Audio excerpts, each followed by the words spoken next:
नमस्कार, मैं हूं ब्रजेश श्रीवास्तव और आप देख रहे हैं हमारा खास शो टॉक विद ब्रजेश। नई संसद के उद्घाटन का मौका महाभारत में तब्दील हो गया है। जिसे देखो वही कोई उसकी मुखालफत कर रहा है तो कोई उसकी शान में कसीदे पढ़ रहा है। नई संसद बनाई तो इस उम्मीद के साथ गई थी कि यह हिंदुस्तान के लोकतंत्र की एक बड़ी और खूबसूरत इमारत बनेगी, जो कल के भविष्य को देखते हुए, भविष्य की जरूरतों को देखते हुए उन आवश्यकताओं की पूर्ति करेगी और लोकतंत्र के इस मंदिर में बैठ करके वो तमाम माननीय देश के भविष्य को लेकर चर्चा करेंगे, विचार विमर्श करेंगे। लेकिन हो दरअसल इसके ठीक उल्टा रहा है। इस संसद की आधारशिला के साथ ही विवाद जुड़ गए थे, लेकिन अब जब ये संसद बन करके तैयार हो गई है और इसका उद्घाटन होने जा रहा है, तब भी ये किसी महाभारत से कम नहीं है। इस वक्त दो खेमों में बंट गए हैं पूरे राजनीतिक दल। 20 राजनीतिक पार्टियों ने इस नई संसद के उद्घाटन समारोह का विरोध किया है।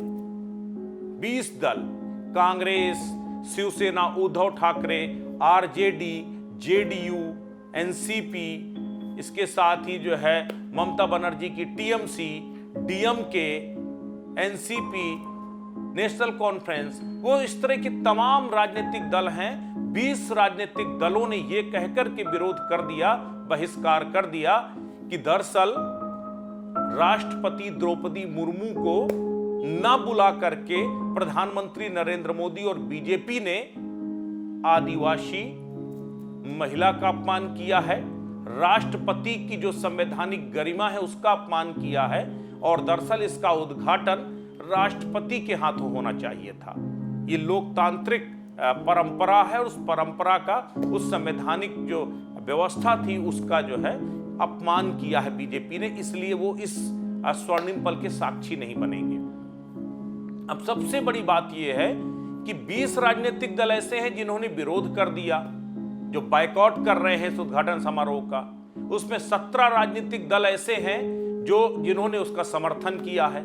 सबसे पहले विरोध और समर्थन किसने किसने किया है, जरा इसको आपको ग्राफिक्स के जरिए समझाने की कोशिश करते हैं और बताने की कोशिश करते हैं कि आखिर कौन कौन से दल हैं जिन्होंने इसका विरोध किया और कौन कौन से ऐसे दल हैं जो इसका समर्थन कर रहे हैं। तो 21 जो राजनीतिक दल हैं अभी तक वो इसका विरोध कर रहे हैं, और 17 राजनीतिक दल ऐसे हैं जो इसका जो है सपोर्ट कर रहे हैं। तो सबसे पहले आपको जिन लोगों ने विरोध किया है उनके बारे में आपको बता देते हैं, और उसके बाद आपको बताएंगे कि किन किन लोगों ने इसका समर्थन किया है।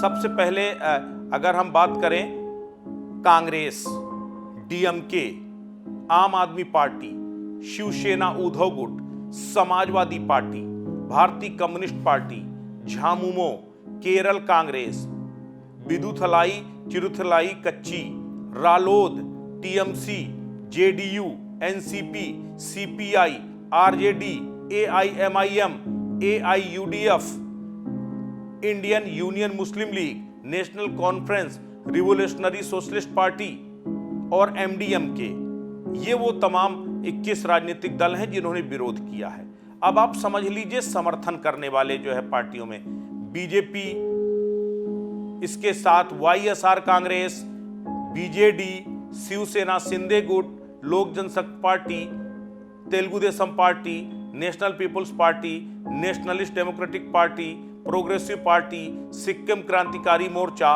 अपना Dal Sonelal, Republican Party of India Athawale, Tamil Maanila Congress, Moopanar, All India Anna AIDMK, Mizo National Front, Shiromani Akali Dal. उसके बाद बीएसपी ने भी अब इसका समर्थन कर दिया है। ट्वीट करके उन्होंने कहा है कि वो केंद्र के जो है इस फैसले का स्वागत करते हैं और इस नए संसद भवन में उनके साथ हैं। तो सीधे तौर पर ये अब तक तस्वीर साफ हो गई है।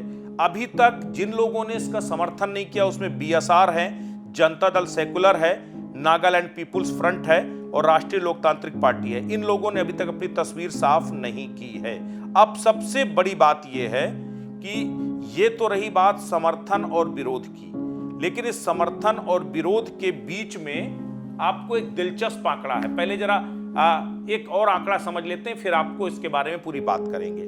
जो नई संसद का उद्घाटन कार्यक्रम है, इसमें समर्थन में जो दल साथ आ रहे हैं, अगर उनको सीटों के हिसाब से गणित देखा जाए तो लोकसभा में उनकी कुल ताकत है 366 और राज्यसभा में 120 है, जबकि लोकसभा में सिटिंग सदस्यों की संख्या 545 है और राज्यसभा में 238 है।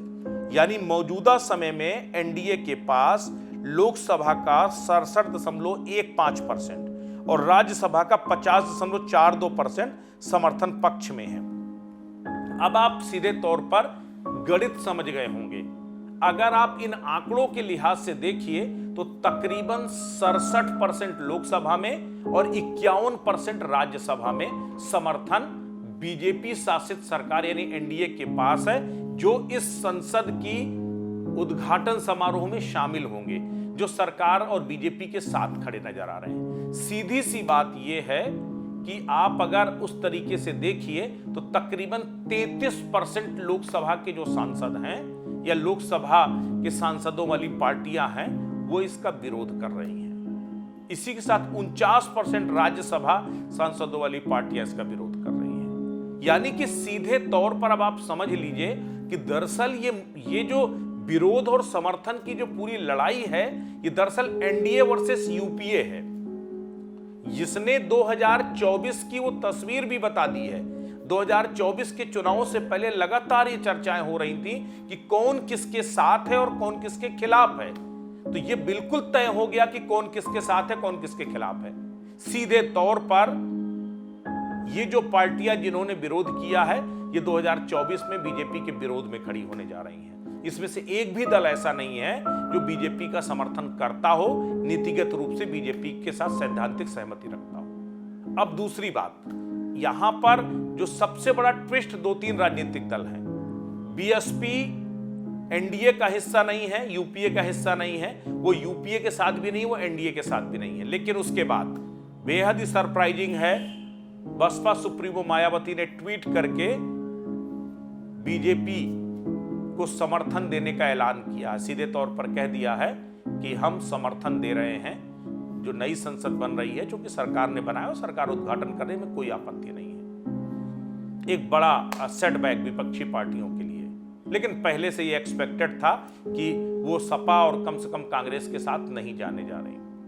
अब दूसरी सबसे बड़ी बात है, बीएसआर यानी भारत राष्ट्र पार्टी, जो टीएसआर थी, तेलंगाना राष्ट्र समिति थी टीएसआर, वो अब चूंकि भारत राष्ट्र समिति बन चुकी है। केसीआर जिसके मुख्यमंत्री हैं, केसीआर ने अभी तक अपना पक्ष साफ नहीं किया कि वो किसके साथ है। ये तो रही बात पक्ष और विपक्ष की। अब मुद्दा ये है कि आखिर इस विपक्ष के जरिए जिस तरह का हाय तौबा मचाया जा रहा है, इसके जरिए साबित क्या करना चाहते हैं ये तमाम विपक्षी पार्टियां, और दूसरा इसके राजनीतिक नफे और नुकसान क्या है। अगर मेरा आकलन मानिए, मेरी अपनी जो आकलन क्षमता कहती है कि एक बार फिर विपक्ष क्लीन बोल्ड हो गया, एक बार फिर विपक्ष बीजेपी के बुने हुए जाल में ट्रैप हो गया। अब इसको समझिए कैसे।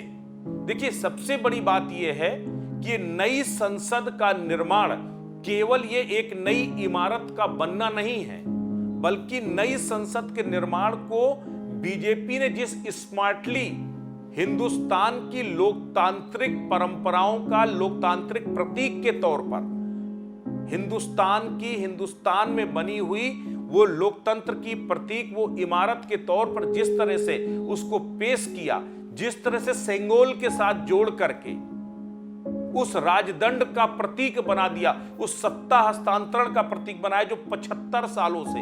अब आप सोचिए कांग्रेस कहां पर जाके ट्रैप हो गई। 75 साल पहले, यानी जब 1947 में जब सत्ता का हस्तांतरण हुआ था, जब भारत आजाद हुआ था, भारत के हाथ में सत्ता आई थी, पंडित जवाहरलाल नेहरू को प्रधानमंत्री बनाया गया था। उस वक्त तमिलनाडु के जो चोल शासक से जुड़े हुए लोग थे, चोल शासन से, उन्होंने एक सेंगोल, जिसे राजदंड कहा जाता है, वो सेंगोल सौंपा था पंडित जवाहरलाल नेहरू को, दरअसल वो सेंगोल, वो राजदंड उस सत्ता के हस्तांतरण का प्रतीक होता है। जब कोई नया शासक सत्ता पे बैठता है तो वो उस राजदंड को लेकर के बैठता है जिसके साथ वो निष्पक्ष शासन कर सके और जनता की बेहतरी के लिए काम कर सके। यानी उस सेंगोल को प्रतीक बनाया गया सत्ता हस्तांतरण का, और 75 सालों से वो प्रयाग के संग्रहालय में रखी हुई थी। किसी भी राजनीतिक दल को उसकी सुध नहीं आई, लेकिन बीजेपी ने क्या किया, उसे सेंगोल के साथ जोड़ करके उसको यह बताया कि दरअसल ये जो सत्ता हस्तांतरण का प्रतीक था, सत्ता हस्तांतरण क्यों की गई थी, क्योंकि जो ब्रिटिशर्स था, ब्रिटिश एम्पायर था, उसके खात्मे के बाद हिंदुस्तान ने अपने गणतंत्र को स्थापित किया था, अपनी लोकतांत्रिक परंपराओं को स्थापित किया था, और उसके लिए नई संसद भवन की जरूरत थी। इमारत स्पेस के लिहाज से बेहतर होगी, जरूरतों के लिहाज से बेहतर होगी, उसमें मॉडर्न फैसिलिटी होंगी, वो डिफरेंट चीज है। लेकिन उसके साथ ये है कि हिंदुस्तान एक डेमोक्रेटिक कंट्री है, एक स्वतंत्र देश है, संप्रभु राष्ट्र है, और संप्रभु राष्ट्र की अपनी निर्मित संसद होनी चाहिए, और वो संसद वहां पर बनाई गई है। और जब सेंगोल है उसको संग्रहालय से निकालकर खुद प्रधानमंत्री नरेंद्र मोदी वहां स्थापित करेंगे। यानी जिस सत्ता हस्तांतरण को 75 साल पहले होना चाहिए था, वो आज जाकर के बीजेपी करके ये बता रही है कि दरअसल वो लोकतंत्र का अपमान नहीं, लोकतंत्र की जड़ों को मजबूत कर रही है। एक चीज स्मार्टली इस पूरे सेंगोल के साथ जोड़ करके उसको राष्ट्रवाद के साथ जोड़ दिया, उसको स्वतंत्र भारत के जो है वैभव के साथ जोड़ दिया, उसे गौरव के साथ जोड़ दिया। अब सीधी सी बात है, जो विरोध कर रहे हैं कल को उन्हें राजनीतिक तौर पर आइसोलेट किया जाएगा, आइसोलेट करने की बात की जाए, कहा जाएगा कि जिन्हें हिंदुस्तान की समृद्ध लोकतांत्रिक परंपराओं पर गर्व ही नहीं है, उन्हें खुशी ही नहीं है, आखिर उन्हें आप क्यों चुन करके वापस भेज रहे हैं संसद में? उन्हें संसद में आने का हक है क्या? ये संसद सबकी है, ये संसद केवल नरेंद्र मोदी, अमित शाह या राजनाथ सिंह या फिर किसी 1 2 3 नेताओं की नहीं है। अगर ये संसद बनी है तो इस संसद में क्या आज जो सांसद आज विरोध कर रहे हैं, क्या कल ये शपथ लेके वो सभी राजनीतिक दल कहेंगे कि हम कभी उस नई संसद में नहीं बैठेंगे क्योंकि उसने संवैधानिक परंपराओं का अपमान किया है?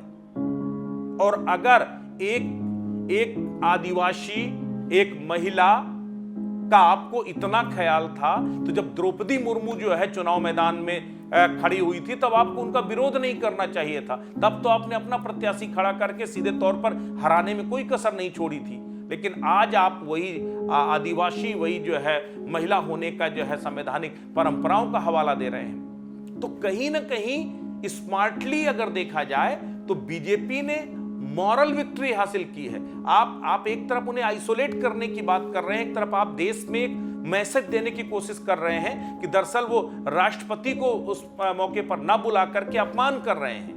वहीं दूसरी तरफ बीजेपी ने स्मार्टली इस गोल को पूरी तरह शिफ्ट कर दिया कि आप उस संसद भवन के उद्घाटन में न पहुंच पे, उस गौरवशाली क्षण का साक्षी न बन करके दरअसल आप इस देश के संवैधानिक प्रक्रियाओं का अपमान कर रहे हैं, आप संसद की गरिमा का अपमान कर रहे हैं। आपको संसद की गरिमा, आपको इस लोकतंत्र के मूल्यों का, इस गौरवशाली पल का आपको कोई भी खुशी नहीं है, इसलिए आप उसका विरोध कर रहे हैं। तो सीधे तौर पर स्मार्टली बीजेपी ने आपको देश विरोधी साबित कर दिया, इस देश के संसद के खिलाफ खड़ा कर दिया।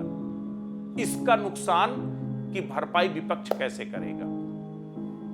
बहुत सारे, देखिए, राजनीति में विरोध होना वाजिब है, जायज है, लेकिन हर वक्त विरोध होना यह भी जायज नहीं है। संसद भवन का निर्माण हुआ देश के सभी सांसदों के लिए, देश के लोकतांत्रिक परंपराओं को, उस विधायी ताकत को बढ़ाने के लिए, ताकि भविष्य को ध्यान में रख करके वहां पर सांसद बैठ सकते हैं।